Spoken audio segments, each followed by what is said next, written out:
2편 한국판 아베노믹스 코스피 1만은 가능한가? 코스피 6,300포인트. 이 숫자가 화면에 찍히던 날 많은 사람들은 두 가지 중 하나를 생각했습니다. 과열의 끝 혹은 전환의 출발. 어느 쪽이 맞는지를 판단하려면 감정이 아닌 구조를 봐야 합니다. 그런데 중요한 건 숫자가 아닙니다. 시장의 최전선에 있는 외국인 투자자들은 지수가 정점을 찍기 전부터 이미 이탈을 시작했습니다. 그 빈자리를 채운 것은 국내 개인 투자자와 금융투자 자본이었습니다. 그리고 지금 중동에서 다시 전쟁의 포화가 시작되었습니다. 유가가 흔들리고 안전자산으로의 자금 이동이 감지되며 시장에는 공포의 기류가 흐르고 있습니다. 우리는 오늘 이 공포의 실체가 무엇인지를 해부합니다. 그리고 그 너머에 어떤 구조적 시나리오가 존재하는지를 차가운 계산으로 검토합니다. 이것은 예언이 아닙니다. 조건부 분석입니다. 1. 외국인 수급의 구조적 이탈. 시장에는 오랜 격언이 있습니다. 정보는 가격보다 먼저 움직인다. 외국인이 매도를 시작한 시점은 코스피가 여전히 고점권에 있던 때였습니다. 이것을 단순한 우연으로 볼 수 있을까요? 외국인 투자자들이 이탈하는 이유는 하나가 아닙니다. 구조적으로 최소 세 가지 변수가 복합적으로 작동합니다. 첫째는 환율입니다. 원달러 환율이 1,400원을 넘어서면 달러 기준으로 환산한 한국 주식의 수익률은 자동으로 하락합니다. 외국인 입장에서 지수가 올라도 환율 손실이 크면 실질 수익은 마이너스입니다. 둘째는 지정학적 리스크입니다. 중동 전쟁, 미중 갈등, 한반도 인근의 군사적 긴장은 신흥국 자산 전반에 대한 회피 심리를 자극합니다. 이 경우 한국 시장은 단독 악재가 아니라 글로벌 리스크 오프 흐름의 편승에 이탈을 당하는 구조입니다. 셋째는 밸류에이션 부담입니다. 지수가 6,300에 넘어서는 과정에서 일부 종목의 밸류에이션이 역사적 고점에 다가섰습니다. 외국인 입장에서 추가 매수보다 차익 실현이 논리적으로 더 타당한 시점이 됩니다. 그렇다면 이 이탈은 붕괴의 전조일까요? 아니면 일시적 조정일까요? 핵심 질문은 외국인 이탈이 구조적인가 아니면 사이클적인가입니다. 구조적 이탈이라면 외국인은 돌아오지 않습니다. 한국 시장에서 영구적으로 비중을 줄이는 흐름이 됩니다. 사이클적 이탈이라면 환율이 안정되고 지정학적 불확실성이 해소되는 시점에 재진입이 발생합니다. 역사적으로 외국인의 대규모 순매도 이후 환율 안정이 선행될 때 평균 3개월에서 6개월 이내에 순매수 전환이 나타났습니다. 이것이 관찰 가능한 패턴입니다. 현재의 조정은 지수를 3,000이나 4,000으로 되돌리는 구조 붕괴보다는 과열 구간의 압력을 해소하는 재조정 과정으로 해석하는 것이 지금 데이터에 더 부합합니다. 단, 이 해석이 맞으려면 조건이 필요합니다. 환율의 안정과 외국인 순매수의 재전환, 그리고 기업 펀더멘털의 유지입니다. 이 부동산 70% 구조의 압력. 이제 조금 더 깊이 들어갑니다. 한국 증시가 구조적으로 도약하려면 외부 수급이 아닌 내부 자본의 체질이 바뀌어야 합니다. 그 핵심에는 부동산이 있습니다. 대한민국 가계 자산의 약 70%는 부동산에 집중되어 있습니다. 이 수치는 OECD 주요국 중에서도 이례적으로 높은 수준입니다. 비교 기준으로 자주 거론되는 일본은 자산 구조 재편을 거친 이후 부동산 비중이 약 35% 수준까지 낮아졌습니다. 그렇다면 한국의 가계 자산이 일본식 경로를 따른다면 어떤 규모의 자금 이동이 가능할까요? 가정을 명확히 합니다. 이것은 실제 수치가 아닌 시나리오 계산입니다. 부동산 비중이 70%에서 35%로 이동한다면 이동 규모는 약 3,500조 원에 달합니다. 물론 이 이동이 단기간에 일어나지는 않습니다. 자산 구조는 세대 교체와 함께 수십 년에 걸쳐 이동합니다. 그러나 방향성이 중요합니다. 부동산 기대 수익률이 낮아지고 전세 제도가 변화하며 고령화에 따른 유동성 선호가 강해지면 자본의 물길은 바뀝니다. 왜 지금 이것이 현실적인 이야기가 됐을까요? 첫째, 금리 상승 사이클 이후 부동산 대출 부담이 커졌습니다. 순수익률로 보면 부동산 보유 비용이 과거보다 높아진 상황입니다. 둘째, 1인 가구 증가와 주거 형태의 다양화로 내 집 마련이라는 문화적 명제가 약화되고 있습니다. 셋째, ISA, 연금저축, DC형 퇴직연금 등 금융자산 투자 인프라가 빠르게 확대되고 있습니다. 접근성이 높아질수록 유입 가능성도 높아집니다.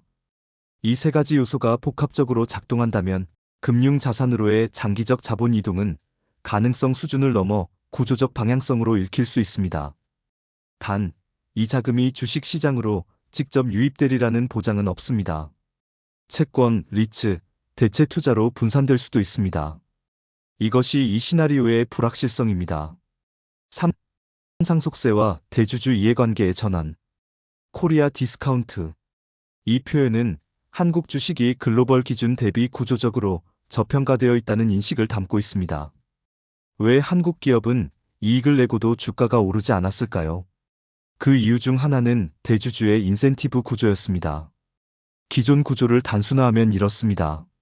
주가가 높을수록 상속평가액이 커지고 상속세 부담도 커집니다. 최대 주주 기준으로 최고 60%에 달하는 세율이 적용될 수 있는 구조에서 대주주는 주가가 낮을수록 유리합니다. 이것이 배당 억제, 자사주 소각 지연, 지배구조 불투명성의 제도적 배경이었습니다. 그런데 지금 그 이해관계가 바뀌고 있습니다. 승계 구조가 이미 완성된 기업의 경우 주가를 억제할 인센티브가 사라집니다. 오히려 시가총액이 커질수록 M&A 방어력이 높아지고 자본시장에서의 위상이 강화됩니다. 주주환원 확대는 더 이상 시혜가 아닙니다. 기관 투자자의 압력, 스튜어드십 코드 강화, 그리고 글로벌 ESG 기준이 결합되면 배당 및 자사주 정책은 기업의 생존 전략으로 작동합니다. 수치로 확인합니다. 2023년 기준 코스피 200기업의 배당 성향은 약 25% 수준이었습니다. 같은 기간 MSCI 선진국 지수 편입 기업의 배당 성향 중간값은 약 40% 내외입니다. 이 격차가 좁혀진다면 외국인 수급에 직접적인 영향을 줍니다. 배당 수익률이 올라가면 장기 기관 투자자의 비중 확대 논거가 생깁니다. 이것이 코리아 디스카운트 해소의 두 번째 조건입니다. 대주주 이해관계의 억제에서 부양으로의 방향 전환, 그리고 이를 제도적으로 뒷받침하는 거버넌스 환경의 변화입니다. 4. 밸류업과 PBR 재평가. 숫자 하나를 기억해야 합니다. PBR, 즉 주가순자산 비율. 이것은 기업이 가진 자산 대비 시장이 얼마를 지불하느냐를 나타내는 지표입니다. 현재 코스피의 평균 PBR은 약 1.0배 내외입니다. 이것이 의미하는 바는 단순합니다. 시장은 기업의 순자산 가치와 동일한 가격을 지불하고 있다는 것입니다. 프리미엄이 없다는 뜻입니다.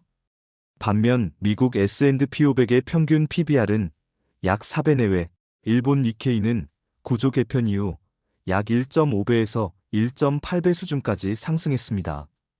왜 이 차이가 존재할까요? ROE, 즉 자기자본 이익률이 핵심입니다. PBR은 단순히 비싸게 사느냐 싸게 사느냐의 문제가 아닙니다. ROE가 높으면 같은 자산으로 더 많은 이익을 만들기 때문에 시장이 더 높은 프리미엄을 부여합니다.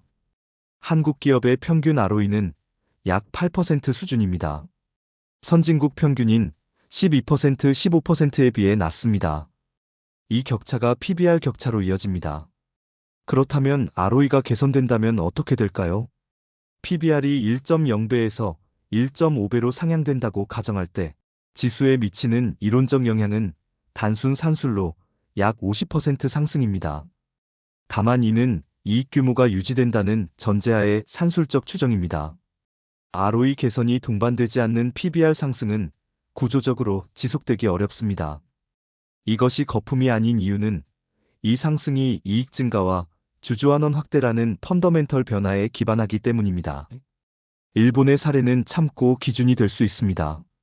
도쿄증권 거래소가 PBR 1배 미만 기업에 대한 개선 요구를 시작한 이후 일본 시장의 PBR은 점진적으로 상승했습니다. 한국이 유사한 구조 개선을 진행 중이라면 이 경로가 가능성의 범위 안에 들어옵니다. 단, 일본의 사례가 한국에 그대로 적용되리라는 보장은 없습니다. 기업 지배구조, 노동시장, 통화정책 환경이 상이하기 때문입니다. 5. 전쟁이라는 변수. 이미지 중동전쟁 헤드라인 육아 차트 외인 재매수 신호 분석표. 전쟁은 시장에서 가장 다루기 어려운 변수입니다. 인명피해와 인도적 위기는 수치로 표현할 수 없습니다. 그것은 분석의 영역 밖에 있습니다. 그러나 시장은 작동합니다. 그리고 시장이 전쟁에 반응하는 방식에는 구조가 있습니다. 시장은 불확실성의 확정을 선반영하는 속성이 있습니다. 전쟁 발발 이전부터 리스크를 우려한 자금은 이미 포지션을 줄입니다. 전쟁이 실제로 시작되면 역설적으로 불확실성이 확정된 리스크로 전환되면서 반등이 나타나는 경우가 있습니다. 이것은 도덕적 판단이 아닙니다. 시장 메커니즘에 대한 구조적 관찰입니다. 현재 외국인이 한국 시장에서 이미 상당한 비중을 축소한 상황이라면 부정적 뉴스의 추가적인 충격력은 상대적으로 제한될 가능성이 있습니다. 팔 사람이 줄었다는 논리입니다. 관건은 재진입 조건입니다. 환율이 1350원 이하로 안정되고 글로벌 투자 심리가 회복되며 국내 연기금과 기관의 비중 확대가 병행될 때 외국인의 재진입 논거가 형성될 수 있습니다. 이 시점을 예측하는 것은 가능하지 않습니다. 전쟁의 지속기간, 유가의 흐름, 미연준의 통화정책 방향이 모두 변수이기 때문입니다. 그러나 조건들을 모니터링하는 것은 가능합니다. 그 조건들이 겹치는 순간 공포는 기회로 전환될 수 있습니다. 6일만 시나리오의 조건. 이제 핵심으로 들어갑니다. 코스피 1만.